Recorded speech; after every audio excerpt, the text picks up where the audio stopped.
The chamber stretched so wide that Hyunwoo could barely see the far walls. 200 different species filled the seats, each one stranger than the last. Some had scales, others had fur, and a few seemed to be made of light itself. They all looked down at him from their elevated positions, and Hyunwoo felt very small standing in the center of the massive room. He had been Earth's ambassador for only 3 months. Humanity was new to the Galactic Council, barely accepted after years of proving they were civilized enough to join.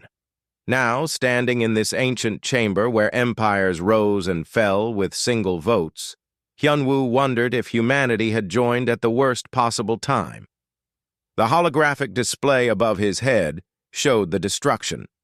3 worlds, each one home to billions of living beings, now reduced to empty rocks.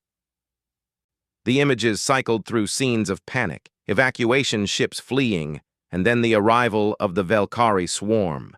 They came like a plague of insects, covering entire cities in minutes. What the swarm touched, it consumed. Buildings, vehicles, people, everything became food for the endless hunger. Ambassador Hyunwoo of Earth, the voice of Prime Minister Tholvex echoed through the chamber. The ancient being looked like a tree that had learned to walk, its bark-like skin weathered by thousands of years. Your species has heard our presentation. The swarm advances. In 6 months, they will reach the core worlds. In a year, half the galaxy will be gone. Hyunwoo nodded slowly. The briefing materials Earth received had been clear. This was an extinction-level threat, not just for one species, but for all of them. Every member of this council must contribute, Tholvex continued. We require soldiers, warriors, fighters. Every species will send their best. Together we will form a defense force large enough to stop the swarm. The Prime Minister paused, its ancient eyes fixing on Hyunwoo. Will humanity answer the call? Around the chamber, other ambassadors watched. Some had already pledged their forces. The Korthari promised 50,000 elite soldiers. The Mexani would send their entire battle fleet. The Yulani offered their advanced weapons technology. Each contribution came with pride, with ceremony, with the dignity of civilized warfare. Hyunwoo touched the communication device in his ear, listening to the response from Earth. The conversation took exactly 90 seconds. When it ended, he looked up at the assembled galaxy. Earth will send warriors, he said simply. Cheers erupted in the chamber. Species that had doubted humanity's commitment now applauded. Tholvex's expression softened into what might have been a smile. Excellent. How many soldiers can your young species contribute? We understand you may not have the numbers of older civilizations. We will send 3,000, Hyunwoo replied. The chamber fell silent. 3,000 seemed like nothing compared to the hundreds of thousands promised by other species. Some ambassadors looked disappointed. Others seemed amused that humanity thought such a small force would matter. Only 3,000? Asked Ambassador Krell, a insectoid being from the warlike Zenthari Empire. We expected more from a species that survived several global wars. Hyunwoo felt his jaw tighten. 3,000 will be sufficient for our contribution. Very well, Tholvex said diplomatically. Every warrior counts in this battle. When can Earth have these soldiers ready? They are already on their way, Hyunwoo said. They will arrive at the staging grounds in 72 hours. This caused a murmur of surprise. Most species needed weeks to mobilize their forces. Humanity had warriors ready to deploy within days of the request. Perhaps Earth took the threat more seriously than their small numbers suggested. The meeting continued with logistics and planning. Hyunwoo participated minimally, his mind elsewhere. He thought about the message he had received from Earth's military command. He thought about the files they had sent him, the ones he was instructed to review in private. Most of all, he thought about the final line of the transmission. May God forgive us for what we're about to unleash. 3 days later, Hyun-woo stood in the observation deck of the staging station. Below, on the vast docking platforms, he could see the gathering forces. The Korthari soldiers stood in perfect formations, their silver armor gleaming. The Mexani pilots performed flight checks on their sleek warships. The Yulani technicians assembled weapon platforms with mechanical precision. Everything looked like a military parade, clean and organized and proper. "Ambassador!" a station officer called out. "3 vessels just dropped out of FTL. They're broadcasting human identification codes." "Show me," Hyun-woo said quietly. The main view screen activated, showing 3 large ships approaching the station. They were not military vessels. No flags, no ceremonial markings, no proud insignias. They looked like transport ships, the kind used for moving cargo or prisoners.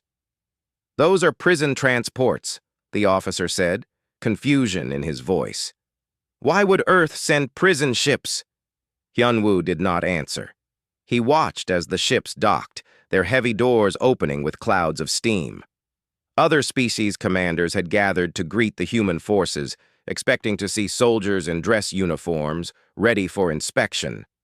What emerged instead made the entire platform fall silent.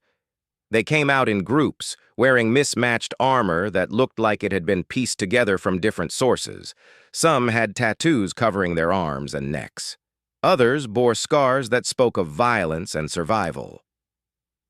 Their eyes swept across the assembled alien forces with expressions that made even battle-hardened warriors uncomfortable. These were not soldiers. These were predators. At the front of the first group walked a man with sharp features and cold eyes. He moved with the confidence of someone who had nothing left to lose. This was temen, and behind him came 2,999 others just like him. Ambassador Krell approached Hyun-woo, its voice tight with shock. "What is this? These are not soldiers. They look like criminals." Hyun-woo turned to face the assembled ambassadors, his expression carefully neutral. "You asked humanity to send warriors. You asked for our best fighters." He paused, letting his words sink in. "These are the warriors we keep locked away from our own people.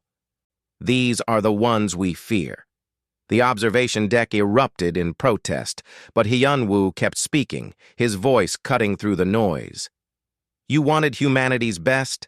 These are the humans we had to imprison because they were too good at war, too effective, too willing to do what others will not."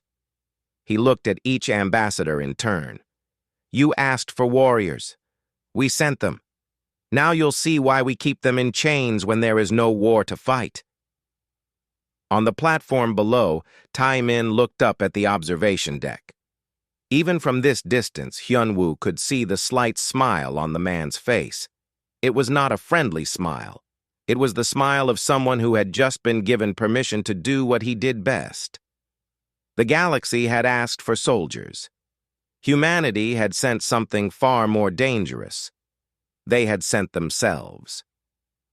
The briefing room felt too small for the anger filling it.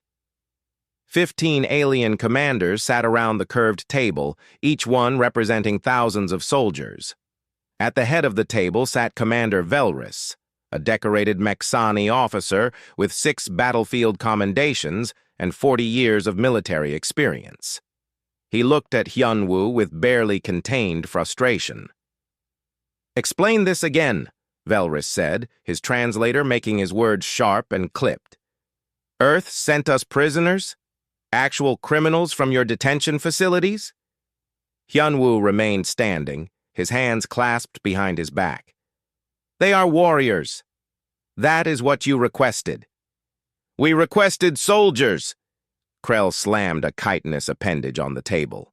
"Trained military personnel, not whatever these creatures are." "I have reviewed their files," said Ambassador Thinara, a graceful being from the peaceful Yulani collective. Her voice trembled slightly as she spoke.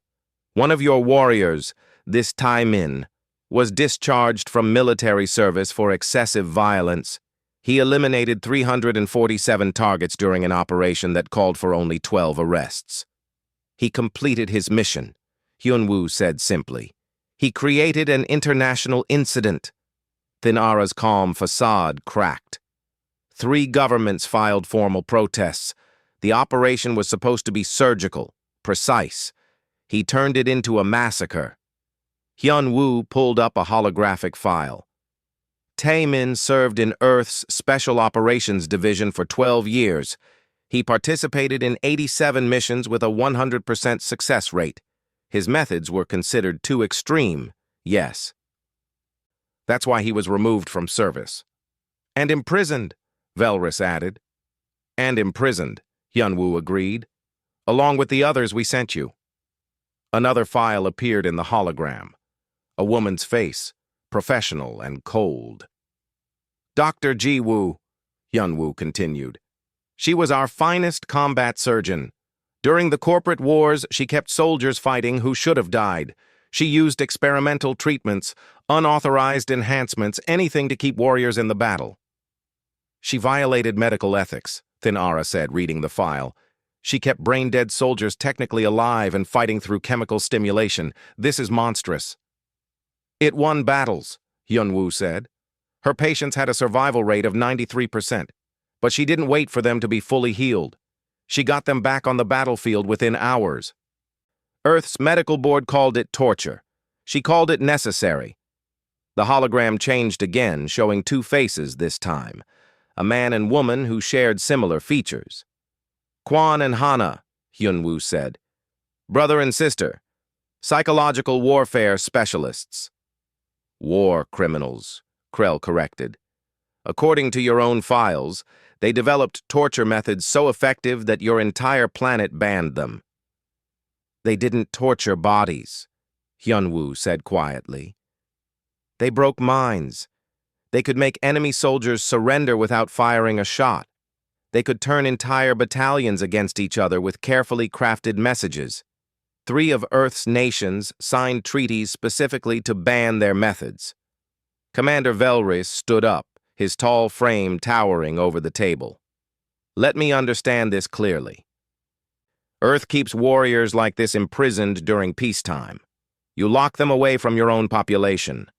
And now you send them to us, to fight alongside civilized soldiers? Yes. Why? Hyun-woo met the commander's eyes. Because you asked for warriors, not soldiers. You asked for fighters who could stop the swarm. These are the humans who cannot be stopped. These are the ones we fear because when they fight, they do not know when to quit. They do not follow rules. They only know how to win. At any cost, Thin-Ara whispered. At any cost, Hyun-woo confirmed. The room fell into uncomfortable silence. Finally, Velrus spoke again. I will not integrate these warriors into the command structure. They will operate independently, in the rear positions away from my soldiers. Understood, Hyun-woo said. And if they commit atrocities? If they violate the Galactic Convention on Warfare? They will, Hyun-woo said simply. That's why we sent them. 2 days later, the human warriors gathered in their designated area of the station.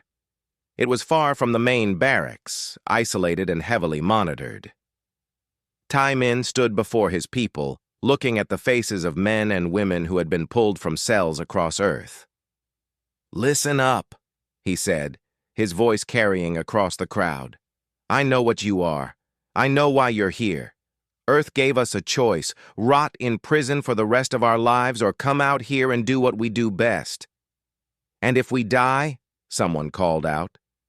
Temen smiled. Then we die doing something we're good at instead of wasting away in a cell. Sounds like a fair trade to me. Ji-woo stepped forward. Her medical kit already strapped to her back. I've been reviewing the swarm's biology. They feel pain. They can be hurt. That's all I need to know. The aliens think we're monsters, Kwon said, his voice amused. They looked at our files and got scared. Good, Hana added. Let them be scared. Means they'll stay out of our way. temen pulled up a tactical display.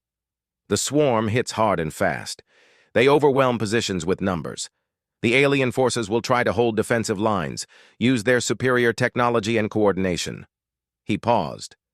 That's not how we fight. How do we fight? A young woman asked. Her name was Nari, former explosives expert, imprisoned for leveling an entire city block to eliminate a single target. We make them afraid, temen said. The swarm thinks it's the scariest thing in the galaxy. We're going to teach it that it's wrong.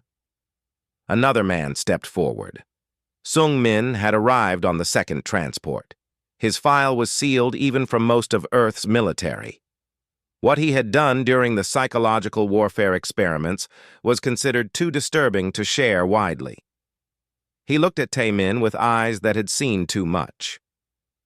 I've been studying their communication patterns, Sung Min said. The swarm operates on a hive mind frequency. They share information, fear, pain, everything flows through the network. Can we use that? temen asked. Sung Min's smile made several of the other warriors uncomfortable. Oh yes, if one of them feels something strongly enough, they all feel it. If we make examples, graphic enough examples, the entire swarm will know about it within minutes. That's twisted, Jiwoo said, though she didn't sound disapproving. That's the point, Sung Min replied. We don't just fight them, we traumatize them. We make sure every single swarm creature knows what happens when they face humans. temen nodded slowly. The aliens want us to be soldiers. They want us to follow their rules, fight their way, win their kind of victory. He looked around at his warriors. We're not going to do that. We're going to fight the only way we know how. Like monsters, Quan said. Like humans, temen corrected. Like humans without the chains. On the observation deck, Hyunwoo watched the gathering through security feeds. Beside him stood a young officer named Mi-sun, assigned to monitor the human forces and report on their activities. Sir, Mi-sun said quietly, are we sure about this? These people, the things they've done?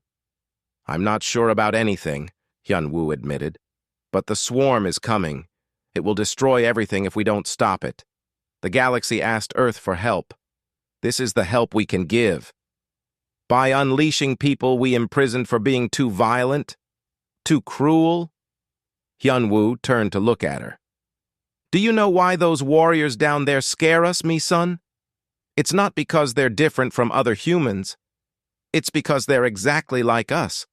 They just stopped pretending to be civilized. That's a terrifying thought, Mi-sun whispered. Yes, Hyunwoo agreed. It is. And soon the swarm is going to learn just how terrifying humans can be when we stop holding back.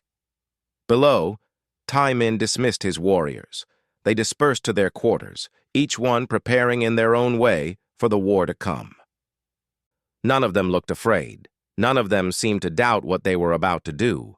They were humanity's darkest warriors, and they were finally free to do what they had been imprisoned for doing too well. The galaxy had no idea what it had asked for. Terraform Station Epsilon stood at the edge of contested space, a massive orbital platform designed to support millions of soldiers. For 2 weeks, the combined galactic forces had been arriving, filling the station with the sounds of different languages, the smell of different atmospheres, and the tension of warriors preparing for battle. Commander Velrus walked through the main barracks, inspecting his troops. Everything looked perfect. The Korthari soldiers stood in precise formations, their weapons maintained to exact specifications. The Mexani pilots ran simulation after simulation, achieving higher scores each time. The Yulani technicians had transformed the station's defenses into a masterpiece of tactical engineering. And in the far corner of the station, isolated behind reinforced doors, the human warriors waited. Velrus had tried to ignore them. He had placed them in the rear guard, as far from actual combat positions as possible. 3,000 humans against an army of millions seemed insignificant anyway. Let them stay out of the way, he thought. Let the real soldiers handle the battle. The alarm shattered the peaceful preparation. Swarm detected, the station's AI announced. Multiple contacts, distance 200,000 kilometers and closing. Velrus ran to the command center. The tactical display showed what every commander had feared. A massive swarm formation, easily 10 million strong, heading directly for the station. The Velkari moved like a living cloud, individual creatures indistinguishable from the mass. All forces to defensive positions, Velrus ordered. Execute formation Delta 7. Across the station, soldiers moved with practiced efficiency. The galactic forces had trained for this moment. They knew their positions, knew their roles, knew exactly how to create an impenetrable defensive wall. The first wave hit 12 minutes later. The swarm crashed against the defensive lines like a tidal wave against a seawall. The Korthari soldiers fired with mechanical precision, each shot eliminating a swarm creature. The Mexani fighters engaged in aerial combat, their advanced ships easily outmaneuvering the Velkari flyers. The Yulani weapons created killing fields that no living thing should have been able to cross. But the swarm kept coming. "Report!" Velrus demanded. "Sector 7 showing stress," an officer called out. "Korthari lines holding but ammunition depleting faster than projected." "Sector 12 experiencing heavy casualties," another voice added. "Mexani fighters are 3-1 against enemy flyers." Velrus watched the tactical display with growing concern. They were fighting perfectly, following every doctrine, executing every maneuver exactly as trained. But the swarm didn't care about tactics. It just kept throwing bodies at them, endless and relentless. 14 minutes since first contact, the AI announced. Defensive efficiency at 78% and falling. In the rear guard position, temen stood with his warriors, watching the battle through the station's external cameras. They could see the beautiful chaos of civilized warfare, coordinated fire patterns, tactical retreats, disciplined responses to every threat. "They're going to break," Jiwoo said, checking her medical supplies for the third time. 18 minutes, temen said calmly. "I give the first line 18 minutes before it collapses." "That's very specific," Quan observed. "I've seen this before," temen replied. "Different enemy, same result. They're fighting smart. They're fighting by the rules. The swarm doesn't know the rules." Sungmin was monitoring the swarm's communication frequencies, his equipment picking up the hive mind's chatter. "They're not even afraid. They don't recognize what's happening to them as danger. They just keep pushing forward." "So we teach them fear," Hana said simply. The battle reached 15 minutes. Sector 7's ammunition stores hit critical levels. The Korthari began rationing their shots, trying to make every bullet count. The swarm sensed the weakness and pressed harder.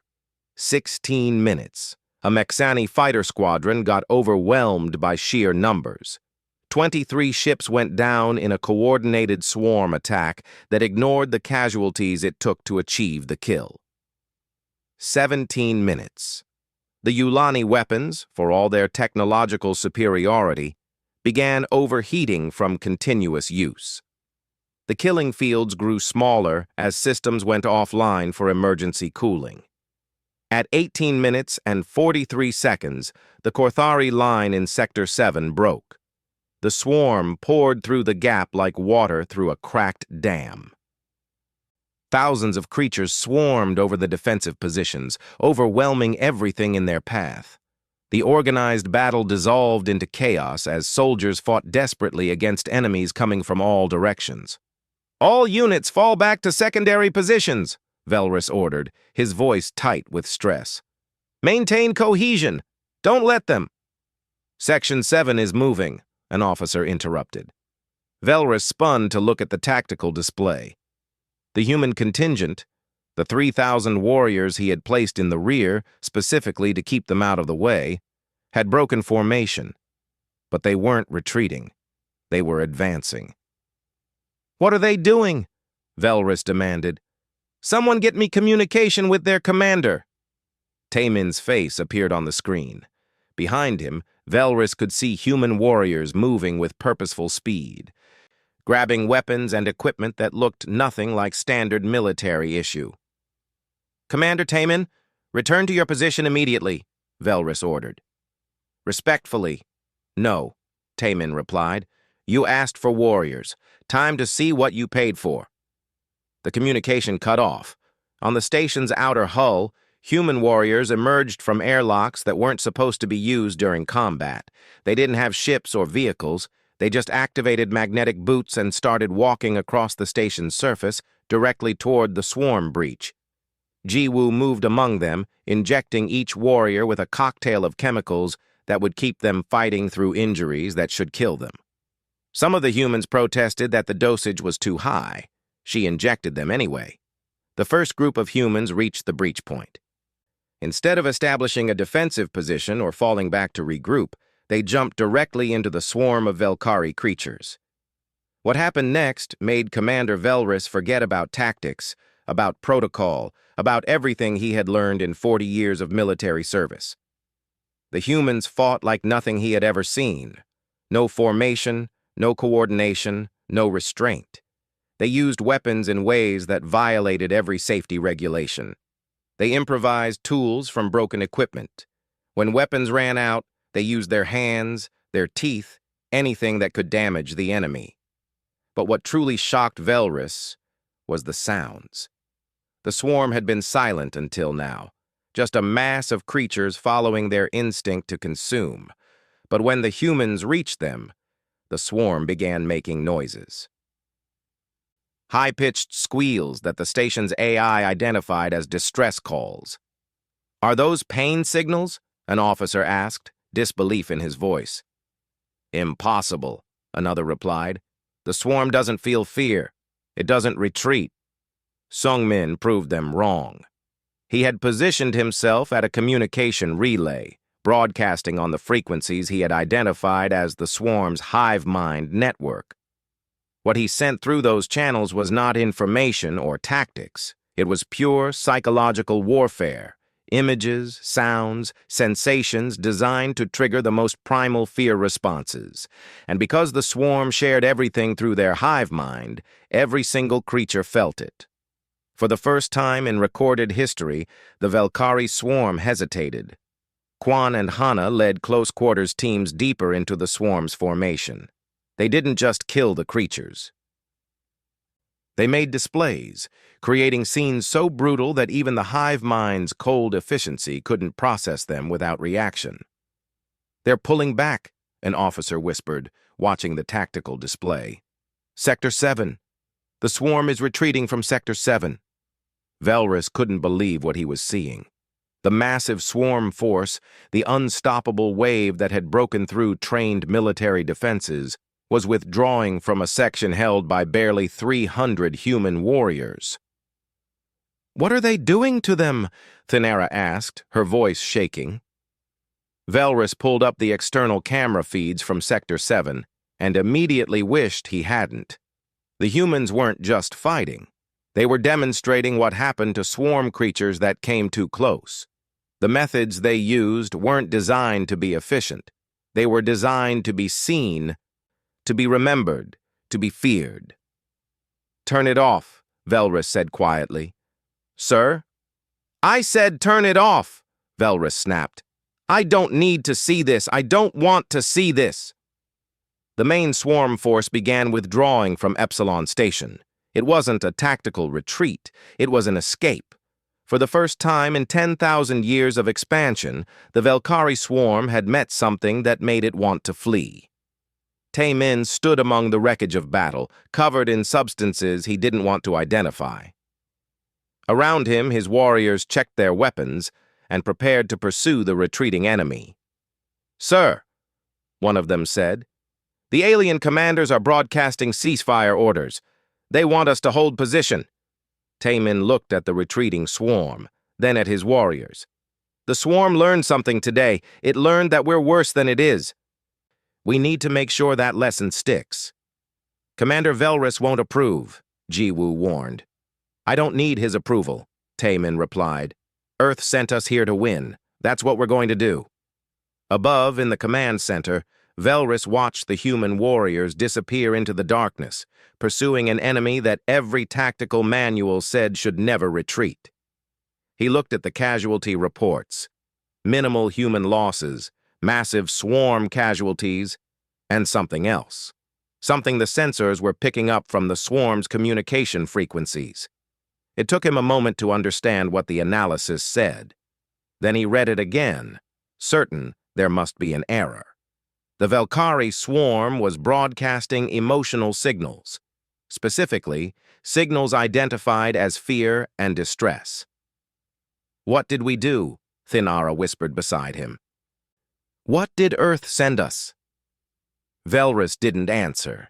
He just watched the tactical display as 3,000 human warriors chased after an enemy of 10 million, and somehow, impossibly, the 10 million were the ones running away. 3 weeks after the battle at Epsilon Station, Commander Velrus sat in his office staring at reports that made no sense. The Galactic High Command wanted explanations.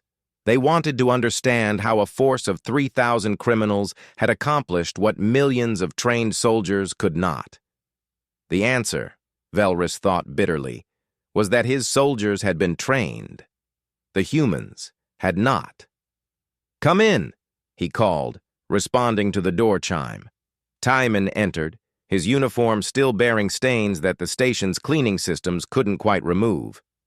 He moved with the casual confidence of someone who had stopped caring about military protocol long ago. "You wanted to see me, Commander?" Temen asked. "Sit," Velrus said, gesturing to a chair. Temen remained standing. "I'm fine here." Velrus felt his jaw tighten, but let it go. "I have been ordered by High Command to integrate your forces into the proper command structure. You will receive tactical assignments, follow established protocols, and report your activities through appropriate channels." "No," Temen said simply. "That was not a request." "And that was not a negotiation," Temen replied. "You asked us to win. You didn't ask us to fight your way. We're winning. That should be enough." "Winning?" Velrus stood, his voice rising. "Is that what you call it? I've seen the reports from your unauthorized operations. You're not fighting a war. You're conducting a campaign of terror." "Good," Temen said. "Terror works." Before Velrus could respond, his communication panel activated. The face of Ambassador Thinara appeared, her usually calm expression troubled. "Commander, you need to see this. All senior officers to the briefing room immediately." The briefing room filled quickly. Commanders from a dozen species gathered around the central display, waiting to see what had prompted the emergency meeting. Hyunwoo stood at the back, his expression carefully neutral. Beside him, young officer Mi Sun held a data tablet, her hands shaking slightly. Thinara activated the display. 3 hours ago, the human forces conducted an independent operation against Swarm Hive Cluster 7. They did not request permission. They did not coordinate with allied forces. They simply went. The display showed helmet camera footage from the operation. Velrus recognized Quan and Hana leading the assault, their teams moving through the hive structure with disturbing efficiency. "Turn it off," someone said. "I don't want to see this." "You need to see this," Thinara replied, her voice hard. "All of us need to see what we've unleashed."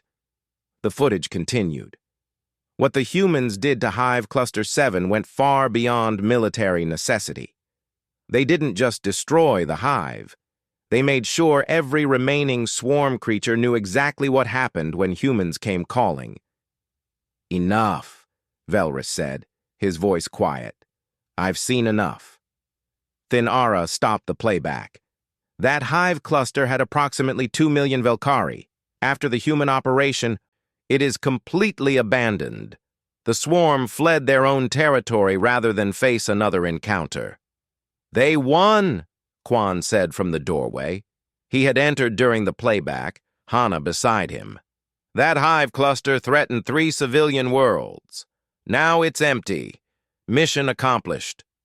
You violated the Galactic Convention on Warfare. an officer accused.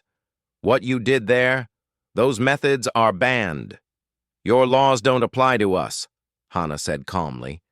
"We're not signatories to your conventions. We're weapons. You pointed us at the enemy and we did what weapons do." "You're monsters," Thinara whispered. "Yes," Quan agreed. "That's exactly what we are. And the swarm is learning to fear monsters." Another figure appeared in the doorway. Sungmin carried a portable data terminal, his fingers dancing across its surface. "You should be interested in this," he said to the assembled commanders. "I've been monitoring the swarm's communication network, mapping their behavioral patterns." He uploaded data to the main display. It showed a web of swarm movements over the past 3 weeks, color-coded by activity level. "Notice anything interesting?" Sungmin asked.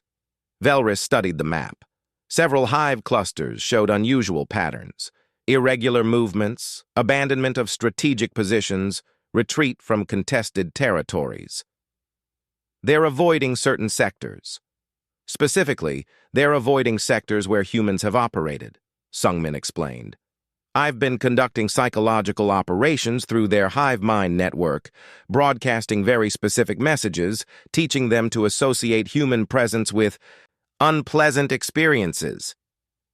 "You're torturing them," Thinara said, horror in her voice. "I'm breaking them," Sungmin corrected. "There's a difference. Torture is random pain.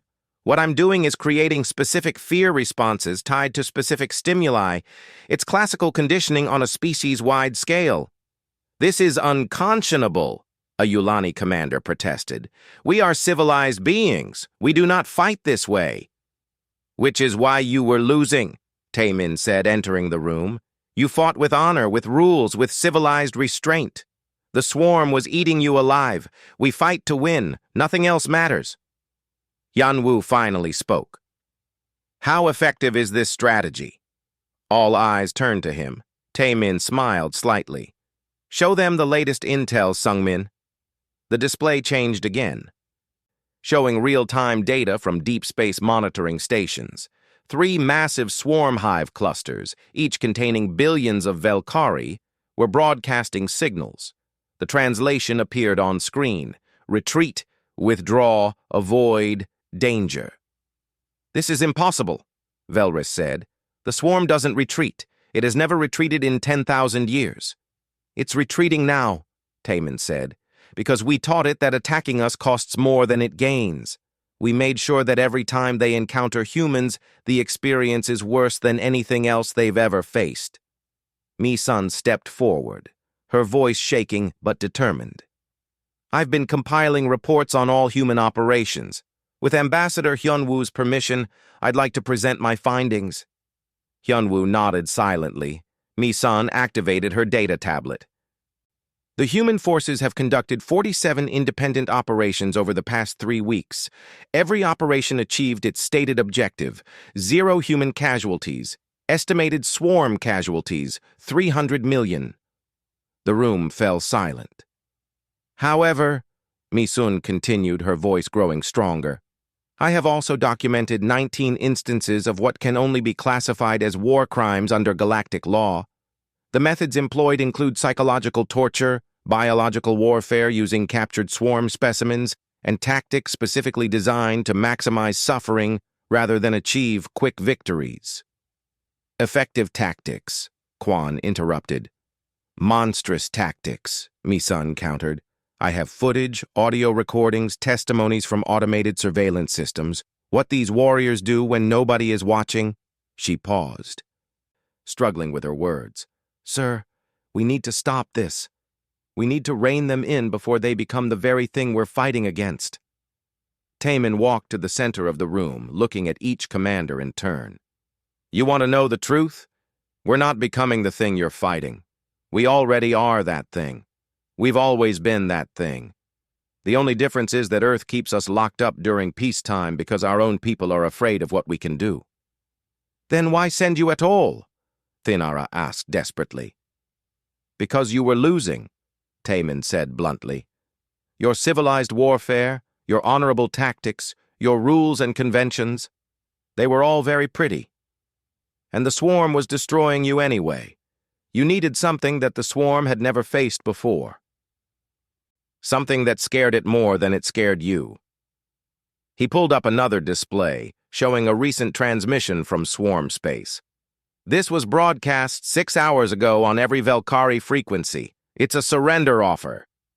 The room exploded in shocked conversation. A swarm surrender was unprecedented. 3 hive clusters want to negotiate withdrawal from contested space, temen continued. They're offering to abandon 12 systems completely.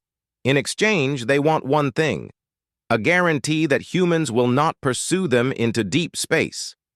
They're afraid, Velrus said, disbelief clear in his voice. The Velkari swarm is actually afraid. Terrified, Sungmin corrected with obvious satisfaction. I made sure of it. Hyunwoo stepped forward. Commander Velrus, Ambassador Thinara, honored commanders.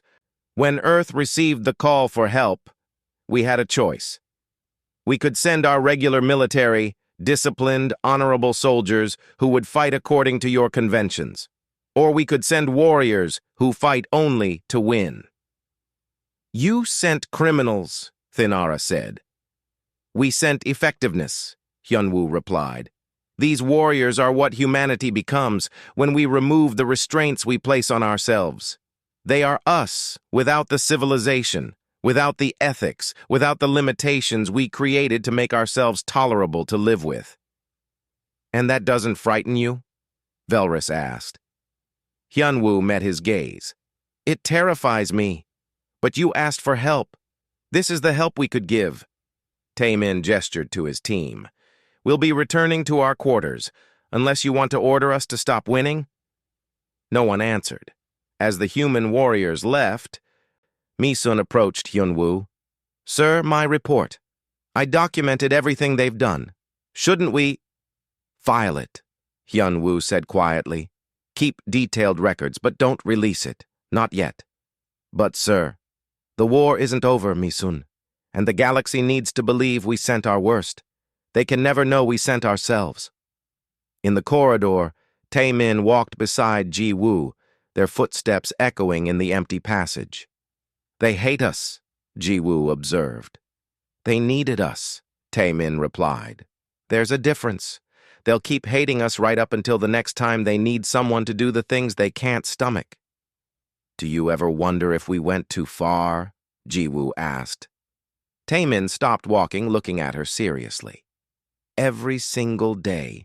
But then I remembered that the swarm was consuming entire worlds, billions of lives. And I remember that civilized warfare was failing. He paused. We're monsters, but we're the monsters that saved the galaxy. I can live with that. Behind them, unseen, Misun continued recording. Every word, every admission, every piece of evidence. She didn't know if she would ever use it. But someone needed to remember what humanity had unleashed in the name of victory. Someone needed to remember that the scariest thing in the galaxy wore a human face. The war ended on a quiet Tuesday morning, 6 months after it began. Commander Velrus stood in the command center of Epsilon Station, watching the final swarm hive clusters retreat beyond the dark zone. The massive formations that had once threatened the entire galaxy now fled into unexplored space, broadcasting warnings on every frequency. Do not follow. Territory conceded. Withdraw complete. It's really over, Thinara said beside him, her voice filled with disbelief. We won. They won, Velrus corrected, gesturing to a display showing the human warriors preparing to depart. We survived. There's a difference. The news spread across the galaxy within hours. Celebrations erupted on 1,000 worlds. Species that had faced extinction now planned parades and monuments. The Galactic Council declared humanity the saviors of civilized space, the heroes who had turned the tide of an unwinnable war. But in the council chambers, the mood was different.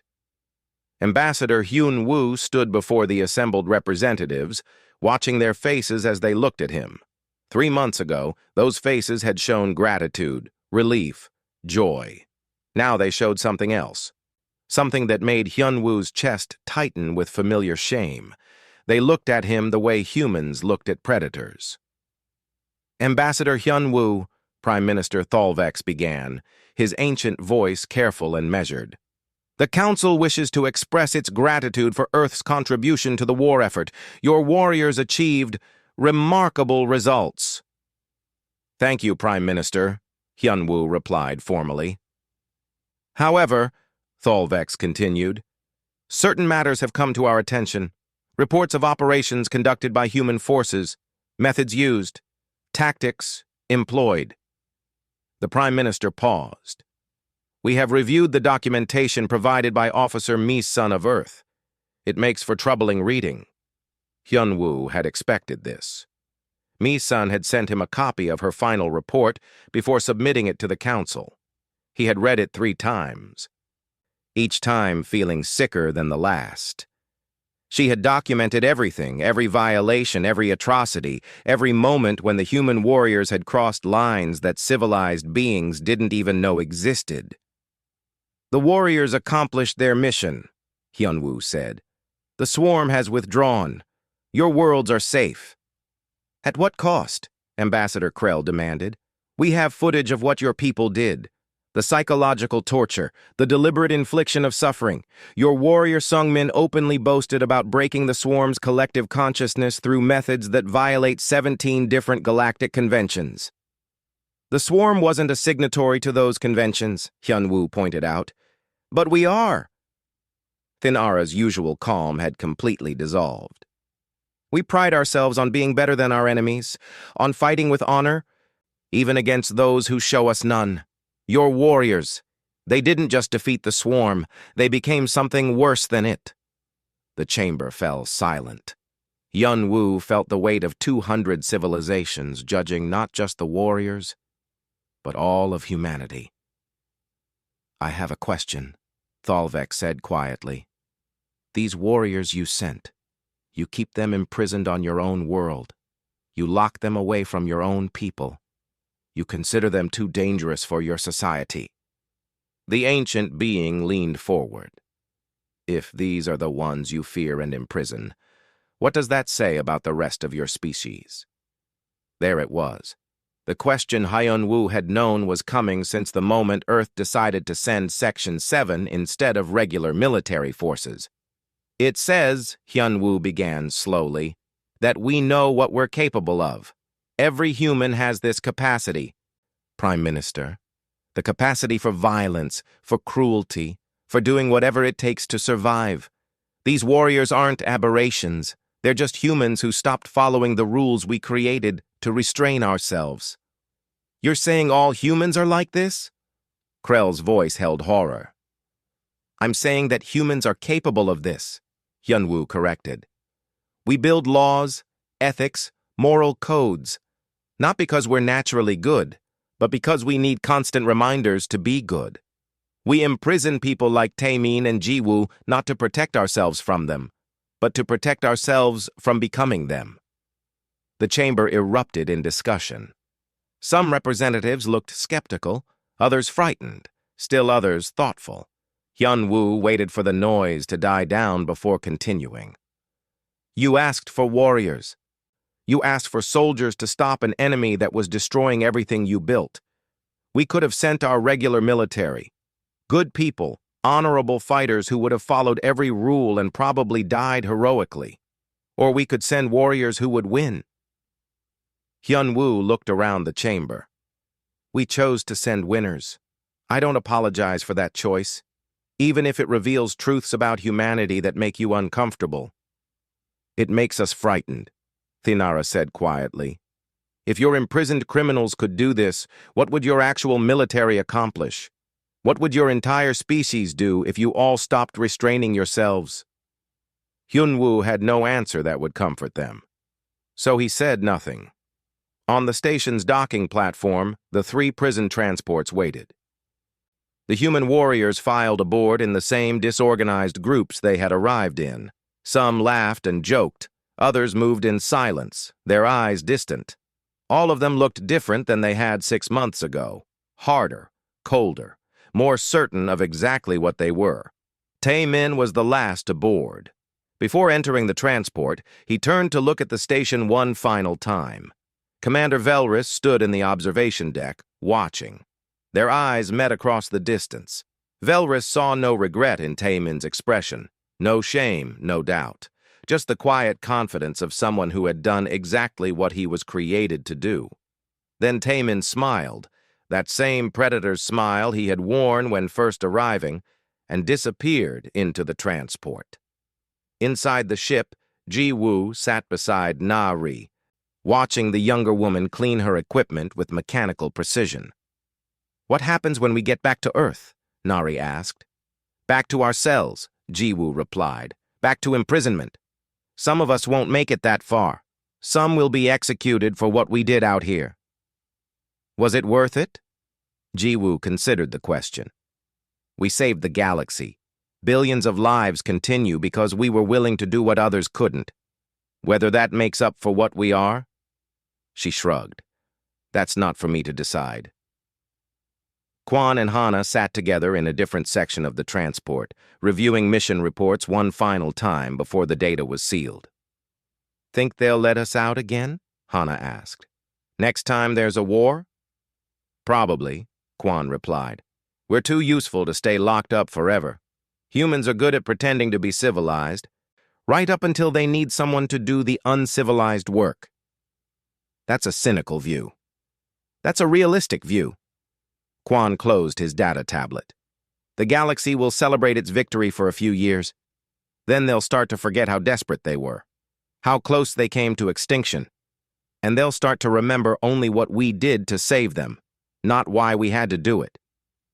In the transport's communication center, Sung-min finished erasing his research data.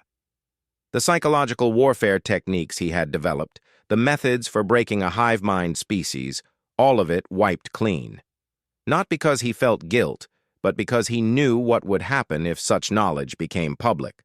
Civilized species would study it, condemn it, ban it.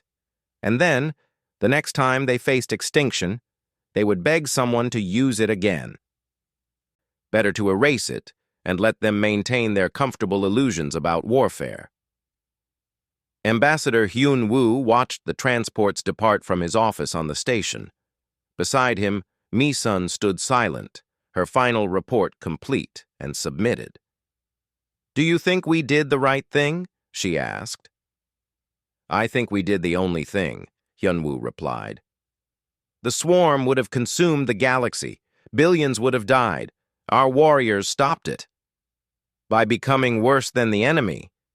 Maybe." Hyun-woo pulled up the galactic news feeds. Every channel showed celebrations, joy, relief. But those people out there, celebrating their survival, do you think they care how we won? Do you think the child who won't be consumed by the swarm cares that temen violated warfare conventions? "I think they should care," Mi-sun said firmly. "I think everyone should know exactly what was done in their name." "Your report will make sure they do," Hyun-woo said. "The council has the truth now. What they do with it is their choice." Mi-sun looked at the departing transports. "Those warriors, will Earth really send them back to prison after everything they accomplished?" Hyun-woo's expression darkened. "Most will return to their cells. Some will face trial for actions taken during deployment.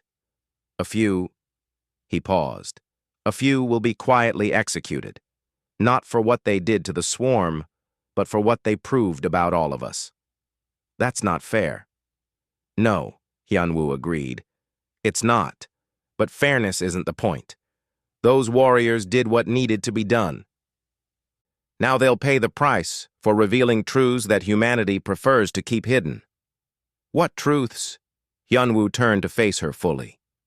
"That civilization is just a thin layer we paint over our nature. That every human is capable of becoming what temen and the others are, given the right circumstances.